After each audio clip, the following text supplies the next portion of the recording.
So hello everyone, स्वागत है आपका इस प्यारे से यूट्यूब चैनल पे। मेरा नाम है शौर और मैं बीएससी नर्सिंग का स्टूडेंट हूँ। तो हमने स्टार्ट किया था फॉरेंसिक्स और इसमें हमारा ये सेकंड चैप्टर है, जिसमें हम बात करेंगे आईएनसी के गाइडलाइन और सिलेबस के अकॉर्डिंग फॉरेंसिक साइंस का सेकंड चैप्टर, जो कि आपका फॉरेंसिक नर्सिंग है। ठीक है। और इसके साथ साथ अगर आपको ये हमारा पीडीएफ नोट चाहिए तो हमारे टेलीग्राम को भी ज्वाइन कर सकते हैं, जिसका नाम शौर्य मेंटोर से आपको मिल जाएगा। और इसके साथ साथ वहाँ पे आपको एक और डिस्कशन ग्रुप मिल जाएगा, जहाँ पे आप कोई भी क्वेरी या कोई भी नोट्स मांग सकते हैं। ठीक है। तो चलिए स्टार्ट करते हैं। और इसके पहले अगर आपने पुराना वीडियो नहीं देखा है तो वो भी आप देख सकते हो। तो देखते हैं। फॉरेंसिक नर्सिंग की अगर बात करें तो ये डेफिनेशन अगर देखें तो फॉरेंसिक नर्सिंग वो मतलब एक नर्सिंग का ब्रांच होता है, जिसमें जो भी एप्लीकेशन होता है जो कि नर्सिंग साइंस के अंदर यूज होता है फॉरेंसिक प्रिंसिपल के अकॉर्डिंग, जो कि हेल्थ केयर और हमारे लीगल सिस्टम के अंदर आता है, उसको हम लोग फॉरेंसिक साइंस बोलते हैं। ठीक है। इसमें जो मेनली अगर देखें तो जो नर्सेस का रोल रहता है फॉरेंसिक साइंस और फॉरेंसिक डिपार्टमेंट के अंदर, उसमें हम लोग फॉरेंसिक नर्सिंग बोलते हैं। ठीक है। इसमें जो है एप्लीकेशन देखते हैं जो भी आपके नर्सिंग साइंस का और जो भी कनेक्टेड रहता है हमारे फॉरेंसिक प्रिंसिपल्स के साथ, जो कि देखते हैं हम लोग हेल्थ केयर और जो उसके साथ साथ लीगल सिस्टम के साथ। ठीक है। अगर अकॉर्डिंग टू हम लोग international association of forensic nurse देखें नर्सेस, तो फॉरेंसिक नर्सिंग जो है ये एक प्रैक्टिस होता है नर्सिंग का, जब हेल्थ और जो भी हमारे लीगल सिस्टम है उसके अंदर मतलब एक साथ इंटरसेक्ट करता है और इस तरीके से ये काम करता है। ठीक है। अब इसमें आगे हम बात करें तो ये इसके अंदर अगर फॉरेंसिक नर्सिंग के अंदर देखें तो इसमें इन्वॉल्व होता है केयर ऑफ विक्टिम, जो भी विक्टिम आई हुई हैं उनका केयर इसमें इन्वॉल्व होता है। इसके साथ साथ जो भी मतलब ऐसे ट्रॉमा और वायलेंस के साथ वो लोग जो गुजर रहे हैं उन लोग को हम लोग प्रॉपर तरीके से मतलब पालपेट करते हैं और उनको मतलब ऐसे साइकोलॉजिकल सपोर्ट देते हैं, जैसे कि जैसे मेडिको लीगल केसेस हो गया, मेडिको लीगल केसेस अगर हैं तो उनके एविडेंस को हम लोग प्रिजर्व करते हैं। इसके साथ साथ जो लोग ट्रॉमा और वायलेंस में ऐसे कंडीशन रहते हैं तो उसको हम लोग शांत करने की कोशिश करते हैं। ठीक है। अब हम हिस्ट्री और उसके डेवलपमेंट की बात करेंगे, जो भी हमारे फॉरेंसिक नर्सिंग के अंदर होता है। ठीक है। तो फर्स्टली अगर देखें तो ये हमारा बिफोर 20 सेंचुरी की अगर देखेंगे तो नर्सेस जो है वो एसोसिएटेड होती हैं डॉक्टर से, जिसमें मेडिको लीगल वर्क्स होता है, बट नॉट फॉर्मल रूल। ठीक है। फॉर्मल रूल इसमें नहीं होता। ठीक है। अब हम इसके बाद से बात करेंगे 1970 की। तो सेक्सुअल असॉल्ट नर्स जो होती हैं वो एग्जामिन करती हैं, जो भी एग्जामिन मतलब पहली बार स्टार्ट हुआ था 1970 में, जो कि SANE बोलते थे, ये प्रोग्राम स्टार्ट हुआ था। ठीक है। 1992 में जो है वो international association of forensic nurses start हुआ, स्टेबल हुआ, जिसको हम लोग IAFN बोलते हैं। ठीक है। अब इंडिया के अंदर देखें तो फॉरेंसिक नर्सिंग जो है वो ग्रेजुअली बहुत ज़्यादा रिकॉग्नाइज हो रहा है, और इसके साथ साथ 21 सेंचुरी के अंदर बहुत ज़्यादा राइज देखने को मिल रहा है वायलेंस, सेक्सुअल अब्यूज़, इसके साथ साथ मेडिको लीगल नीड की भी। तो इस तरीके से फॉरेंसिक डिपार्टमेंट का भी के अंदर बहुत ज़्यादा नर्सिंग का बहुत ज़्यादा स्कोप देखने को मिल रहा है। ठीक है।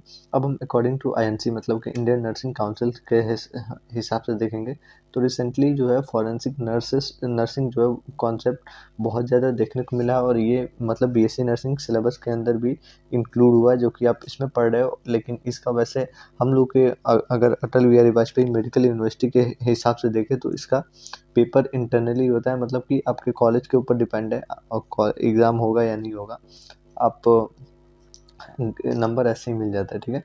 तो अब हम इसमें आगे बात करेंगे कि क्या क्या स्कोप्स हो सकती हैं फॉरेंसिक नर्सिंग से लेके। ठीक है। तो इसमें सबसे पहले सेटिंग्स के अंदर क्या क्या हम लोग प्रैक्टिस करते हैं, जैसे कि हॉस्पिटल है तो इमरजेंसी हो गया, ट्रॉमा और ICU में काम करते हैं। कम्युनिटी है तो NGOs होती हैं, जो भी हमारे क्राइसिस सेंटर्स होते हैं। पुलिस स्टेशन है तीसरा, और जो भी प्रिजनर्स है हमारे जुवेनाइल होम्स हैं। ठीक है। तो चौथा जो है उसमें हम कोर्ट्स हो गए, जो कि अलग अलग विटनेसेस हैं उनके ऊपर है। डिजास्टर साइट्स हैं, और इसके साथ साथ जो भी मास मतलब कैजुअलिटी एरिया है उसमें होता है। ठीक है। अब हम सेकंड देखें तो इसमें सेटिंग ऑफ मतलब ये सेटिंग ऑफ प्रैक्टिस था कि कहाँ हम लोग प्रैक्टिस करेंगे। अब एरिया ऑफ प्रैक्टिस को हम लोग इसमें देखते हैं। ठीक है। एरिया ऑफ प्रैक्टिस की हम बात करें तो हम लोग काम कहाँ करते हैं, तो हम लोग काम करते हैं नर्सेस जो है वो काम करती हैं हमारे कम्युनिटी फॉरेंसिक नर्सिंग के अंदर, जिसमें जो भी केयर ऑफ पेशेंट करते हैं, जो कि वायलेंस रिलेटेड इंजरी हुई है उसको। ठीक ठीक है। इसके बाद से सेक्सुअल असॉल्ट वाला जो फॉरेंसिक नर्सिंग है उसमें देखते हैं जो भी रेप और अब्यूज मतलब अब्यूज विक्टिम हुआ रहता है वो सब, ठीक है।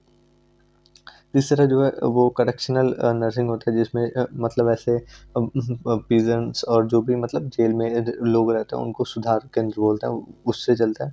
चौथा जो है वो लीगल नर्सिंग कंसल्ट होता है जो कि कोर्ट मतलब केसेस से एसोसिएटेड होता है। और पांचवा जो है वो साइकेट्रिक फॉरेंसिक नर्स होता है जो कि जो भी मेंटली इल पेशेंट होते हैं उन लोगों को ये डील करते हैं। और लास्ट जो है वो कम्युनिटी फॉरेंसिक नर्स होता है जो कि वो मतलब वर्क करती हैं वल्नरेबल पॉपुलेशन में, मतलब कि मूवमेंट करते हुए वो लोग काम करती हैं, ठीक है। अब हम तो नेक्स्ट सी नंबर हमारे पास सब स्पेशलिटीज़, ठीक है। तो इसमें जो है सेक्सुअली असॉल्ट जो मतलब सेक्सुअल असॉल्ट जो नर्सेस होते हैं जो कि एग्जामिन करते हैं अलग अलग जो पेशेंट्स आते हैं, जैसे कि SANE बोलते हैं, ठीक है। और इसके बाद से जो नर्सेस हैं जो कि डेथ इन्वेस्टिगेटर होती हैं तो वो सब होती हैं। उसके साथ साथ जो भी फॉरेंसिक के अंदर साइकेट्रिक नर्सेस होती हैं वो सभी हैं। लीगल नर्सेस कंसल्ट है जो कि अलग अलग जो भी फॉर्म साइन कराना हो या फिर पेशेंट से पूछना हो ये सब के लिए। और इसके साथ साथ आगे अगर देखें तो फॉरेंसिक पीडियाट्रिक नर्स भी होती हैं। Forensic nurse human trafficking cases के लिए भी होती हैं, ठीक है। तो ये सब अलग अलग फैक्टर्स हो गए, ठीक है। अब हम नेक्स्ट जो हम बात करेंगे वो एथिकल इश्यूज जो कि फॉरेंसिक हमारे नर्सिंग के अंदर होती है, ठीक है। फर्स्ट जो हमारे पास है वो कॉन्फिडेंशियलिटी है वर्सेस जो है लीगल रिपोर्ट्स हैं, ठीक है। कॉन्फिडेंशियलिटी जो होती है एक कोई भी बात है छोटी सी, वैसे तो ये लीगल एक्शंस होते हैं जैसे कि कोई भी छोटी बात है तो वो सारे जगह पे नहीं बताना होता है, कॉन्फिडेंशियल रखना होता है। जो भी पेशेंट की डेटा है, हिस्ट्री है या फिर फोटोग्राफ्स हैं, एग्जामिन है, कलेक्शंस हैं, वो सभी को सेपरेट रखना होता है। इसके साथ साथ उसको संभाल के रखना होता है ताकि जो मतलब प्रॉपर तरीके से जो लीगल एक्शन लेना हो या फिर जो टेस्ट है उसके अंदर चेंजेस ना हो, इसलिए, ठीक है। नर्सेज जो है वो रिपोर्ट जैसे कि चाइल्ड अब्यूज़ है ये सब मेंटेन करती हैं जो भी पेशेंट है उसके डिग्निटी के साथ, ठीक है। और सेकेंडली अगर देखें तो इन्फॉर्म्ड कंसेंट होता है जो भी हम मतलब एविडेंस कलेक्ट कर रहे हैं या फिर कोई भी एग्जामिन कर रहे हैं, फोटोग्राफ्स ले रहे हैं, वो सब हो गया, ठीक है। इसके साथ साथ रिस्पेक्ट करते हैं हम लोग ऑटोनॉमी की, जैसे कि विक्टिम राइट को हम लोग प्रोटेक्ट करते हैं और इसको देखते हैं, ठीक है। आगे हम देखें तो नॉन मालफिशियंस जो होता है या फिर बाय मालफिशियंट जो होता है, जैसे कि केयर मतलब प्रोवाइड करते हैं हम लोग केयर, कोई भी मतलब ऐसे फर्दर हार्म ना हो उसको देखते हुए, ठीक है। इम्पार्शियलिटी भी है जो कि नर्सेस जो है वो मतलब ऐसे न्यूट्रल तरीके से देखती हैं जो पेशेंट है उसको, मतलब ऐसे कोई भी न्यूट्रल भावना से देखती है और इस तरीके से वो लोग ट्रीटमेंट करते हैं, जैसे कि जो मतलब विक्टिम हो वो भी इन्फ्लुएंस ना हो और इस तरीके से राइट बना रहे, ठीक है। डॉक्यूमेंटेशन एथिक होता है जिसमें एक्यूरेट और जो भी मतलब ऐसे मेडिकल लीगल रिकॉर्ड्स हैं उसको अच्छे से सही तरीके से भरना होता है, ठीक है। कोर्ट ट्रस्टोनोमी होता है जो कि जो भी हम रिपोर्ट्स और ये सब सबमिट करते हैं उसके बेसिस पे वो लोग ट्रुथ को और जो भी मतलब एविडेंस को देखते हुए और मतलब ऐसे क्या बोलते हैं रिपोर्ट्स को देखते हुए अच्छा जो भी क्या बोलते हैं उसको जो भी एक्शन लेना होता है उसको राइट तरीके से लेती हैं, ठीक है। जैसे कि एविडेंस है वो ट्रूथफुल है तो उसको मतलब राइट वे में लेंगी और ऐसे गलत होगा तो जो भी मतलब विक्टिम जो है उसको अच्छे से प्रोटेक्ट करने की कोशिश होगी, ठीक है। अब हम बात करेंगे रोल और जो भी रिस्पॉन्सिबिलिटीज़ होती हैं हमारे नर्सेस फॉरेंसिक नर्सेस के अंदर, ठीक है। तो फॉरेंसिक नर्सेस जो हैं वो first of all clinical care करती हैं जिसमें इमरजेंसी और मेडिकल केयर करती हैं विक्टिम और जो भी मतलब ऐसे पेशेंट्स होते हैं। एविडेंस कलेक्शन करती हैं जो भी प्रिजर्व करना होता है, कॉटन क्लॉथिंग हो गया, स्ट्रैप्स हो गए, ब्लड हो गया, DNA मेंटेन करना होता है जो भी आपके चैन मतलब जो भी कस्टमाइज होता है, ठीक है।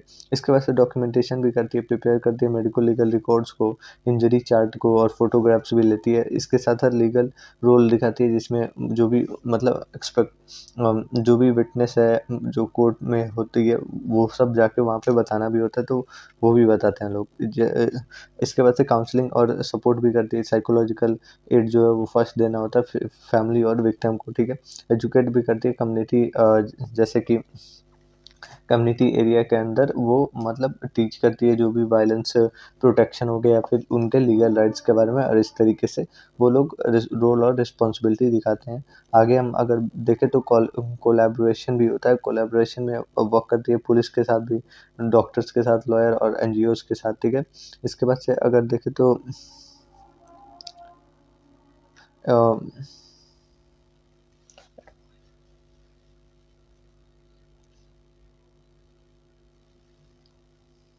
एडवाइजरी होती है, तो वो मतलब ऐसे जो भी एडवोकेट होते हैं वो, जैसे कि विक्टिम राइट हो गया या फिर लीगल प्रोटेक्शन हो गया, तो उसके लिए वो काम करती है। रिसर्च है, तो रिसर्च में जो भी मतलब स्टडी करना होता है विक्टिम का, जैसे विक्टिम ट्रॉमा और जो भी फॉरेंसिक नर्सिंग की प्रैक्टिस होती है वो भी ये लोग करते हैं, ठीक है। तो ये नर्सिंग हो गया। अब हम इसके आगे बात करेंगे जो भी आईएनसी और एसएनसी राइट्स हैं, एक्ट्स हैं, उनके बारे में, ठीक है।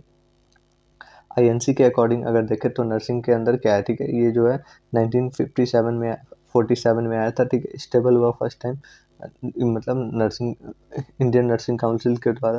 मतलब अगर देखें तो ये नर्सिंग एजुकेशन प्रैक्टिस और जो भी सिलेबस है इंडिया के अंदर देखता है, इंश्योर करता है जो भी हमारे इंफॉर्मेशन है, सॉरी यूनिफॉर्म मतलब स्टैंडर्ड बना रहे जो भी नर्सिंग एजुकेशन है उसका, ठीक है।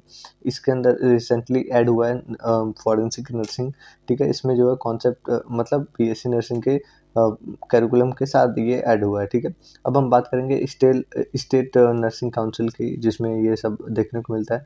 इस सारे स्टेट में ये उनके अलग अलग नर्सिंग काउंसिल होता है, ठीक है। और ये हम मतलब एनसी के अंदर ही फ्रेमवर्क में आता है, ठीक है। अगर हम फंक्शन की बात करें तो रजिस्ट्रेशन, ये सब लाइसेंस वगैरह देखता है, मॉनिटर करता है एथिक्स और जो भी कंडक्ट्स होता है, ठीक है। इंश्योर करता है जो भी पेशेंट है, सॉरी, स्टेट लेवल इम्प्लीमेंटेशन है आईएनसी के स्टैंडर्ड पे हो, और इस तरीके से डिसिप्लिन भी मेंटेन करना, और इस तरीके से ये फॉरेंसिक को भी एजुकेशन में मतलब ऐसे स्टेट के अंदर भी कोर्सेज के हिसाब से ये फॉरेंसिक साइंस भी आ गया है, ठीक है। तो ये आपका मतलब ओवरऑल ये चैप्टर था। अब हम इसके आगे बात करेंगे नेक्स्ट चैप्टर का, जो कि आपका फॉरेंसिक टीम है।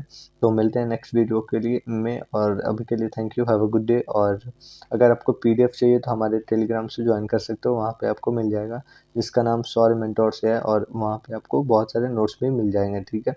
तो मिलते हैं नेक्स्ट वीडियो में, अभी के लिए thank you, have a good